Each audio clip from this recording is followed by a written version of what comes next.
Yeah. In a tweet, Vice President Mike Pence announced the CDC has issued an advisory against non-essential travel for 14 days for residents of New York, New Jersey, and Connecticut. It comes after President Trump had proposed enforcing a quarantine of the area. He later said the move Sunday, March 29th, 2020. From governors, including New York's Andrew Cuomo. CBS's Steve Dorsey. The UN donating 250,000 masks to overstretched New York City medics and White House task force. Admissions, looking at how to keep those hospitals stocked. Louisiana Governor John Bel Edwards telling CBS's Face the Nation the coronavirus is accelerating in his state. We obviously have a spread that is growing faster than we would like to see. We remain on a trajectory really to overwhelm our capacity to deliver health care by the end of the first week in April. On the West Coast, gun run in the day. Stores. Better protect myself and to get myself ready for the future. Andrew Mullenbeck for CBS News, Riverside, California. Lots of empty pews this Sunday before Easter, but as CBS's Bill Rakoff reports, many clergy are preaching to packed online houses. Say one thing, we forget we're all in this together. We're not facing this alone. Churches that have never looked at technology before are scrambling to bone up in order to reach their members during the coronavirus crisis. Pastor Roy Canode of Ridgewood Baptist Church in Roanoke, Virginia, is one of them. Not having done it, there was a lot of little hiccups along the way, but we pretty much, after a couple weeks of doing it, have figured everything out. Canode says a tornado hit Jonesboro, Arkansas yesterday. This request from County Judge Marvin Day. Prayers. We appreciate prayers. It's tough on our people here. For the Mark Patrick weight loss hypnosis hype, well, I attended because my father stopped smoking. I lost 70 pounds and my son lost 20 pounds in the first 2 months.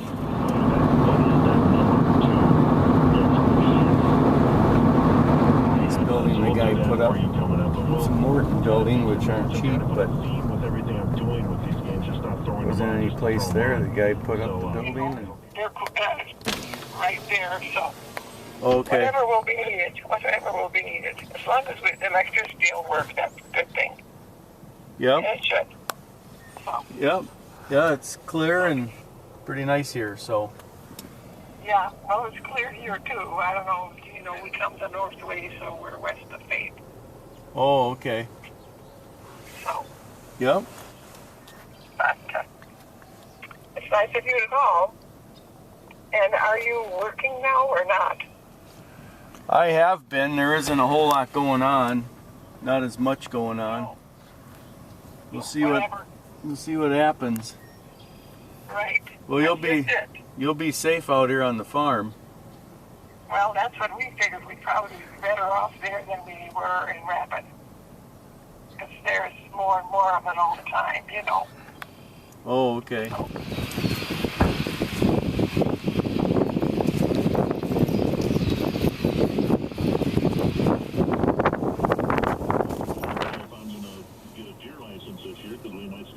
Baseball in early November.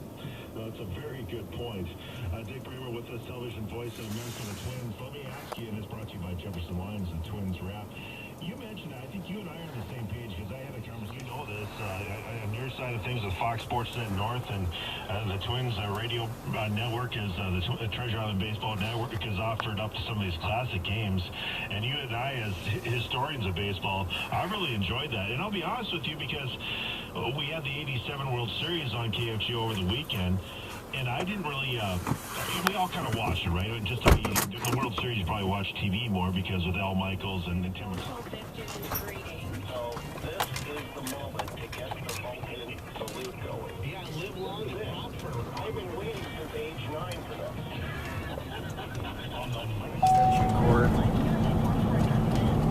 Try to get the lawnmower blade sharpened up.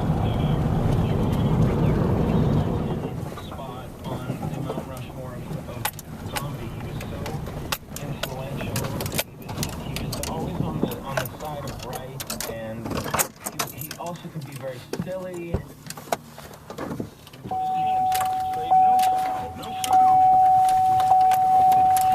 Coronavirus Advisory Board, Dr. Davison, that we can in these excruciatingly difficult times. If you stick with us until the end of the program, we promise you a look at some true heroes rising to the occasion and inspiring us with the strength of their human spirit. As of this morning, the U.S. has the highest number of COVID-19 cases of any country in the world. We've recorded nearly 125,000 cases. That's almost 5 times what it was just a week ago. And there have been nearly 2,200 deaths. That rate is more than 6 times what it was a week ago. Situation here in the U.S., and he reports from Atlanta. Good morning, Margaret. New York is still the epicenter, but all signs point to a devastating spread across the country. You mentioned those mixed signals. Well, yesterday, President Trump floated a mandatory quarantine of New Jersey, Connecticut, and New York. Governor Cuomo shot down that idea right away. So the CDC instead issued a travel advisory. All residents of those 3 states should avoid non-essential travel for 2 weeks. But no question, the siege of New York is about to be felt elsewhere. Hey, horsies. Come play, horsies. Come, boss. Lots and lots of blackbirds.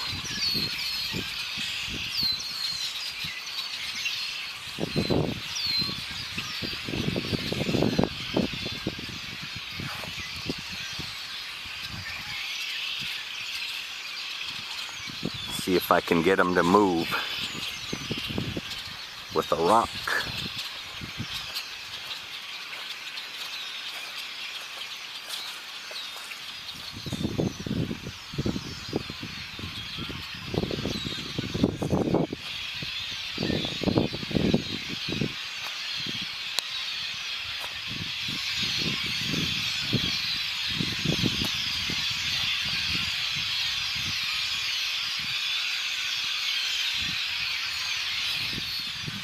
I'm about 10 yards away from that door, and I took a picture of the barn on this March 29th, 2020, Sunday. I want to see if this is starting to sag more up here or not. I think it's definitely gone down from even 4 or 5 months ago, noticeably down.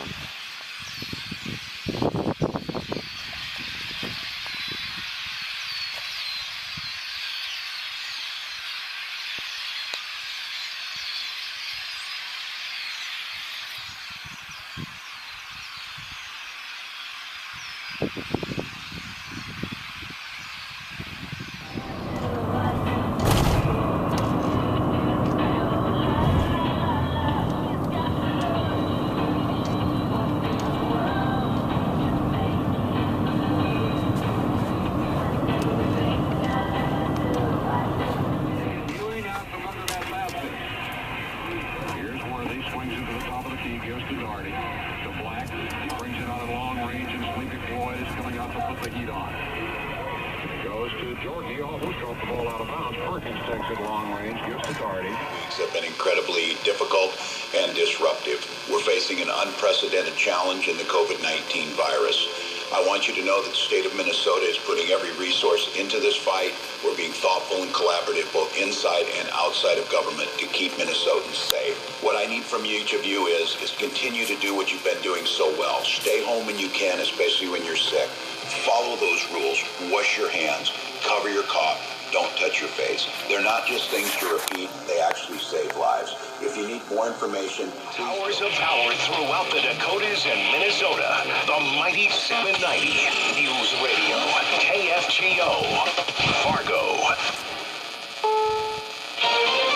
This is CBS News on the Hour, sponsored by the Capital One Saver Card. I'm Sam Litzinger. Experts agree the worst is yet to come in the coronavirus outbreak, and we'll be seeing that in the days ahead. I'm Tom Foti. As the number of people dead of coronavirus in this country went way above 2,000, top federal officials warned no state, no metro area will be spared. White House Coronavirus Response Coordinator Dr. Deborah Birx on NBC. On Face the Nation, Governor John Bel Edwards have already hard-hit Louisiana. We remain on a trajectory really to overwhelm our capacity to deliver health care by the end of the first week in April. The top federal infectious disease official warns the coronavirus outbreak could kill 100,000 to 200,000 Americans. Tom Foti, CBS News, Washington. The New York Governor Andrew Cuomo We start to see a daily number of cases, instead of increasing and escalating, they start to flatten out, turn the corner, and then start coming down.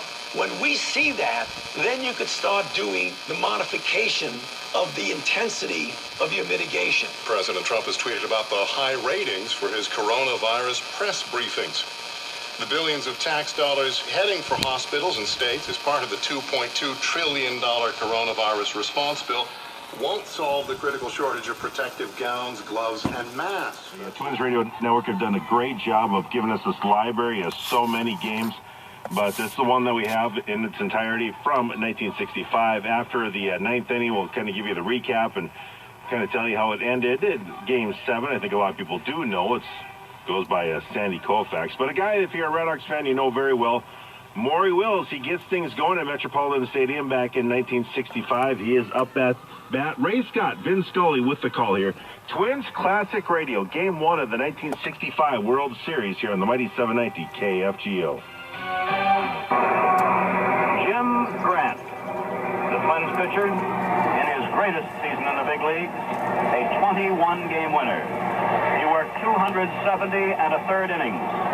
His earned big gains for the Twins. His record against first division opponents was outstanding. The Twins defensively against Wills have Hall shallow in center. Killebrew in on the grass at third. The shortstop, Versailles, however, 3/4 of the way back. The fellow who throws pretty hard, the left fielder, almost sits on the foul line. A 2-strike count. Vin Scully there in the color. During the season, Ray Scott, play-by-play.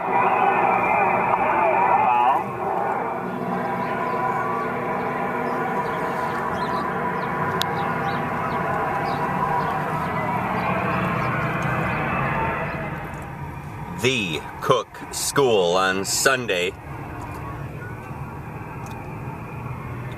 March 29, 2020.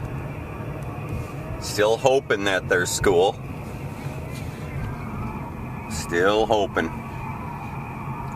that we can return to our schools before the end of the year, even if it's for 3 weeks. No school to close out March and bring in April. I am disappointed about that, but it is the right decision, no doubt about that.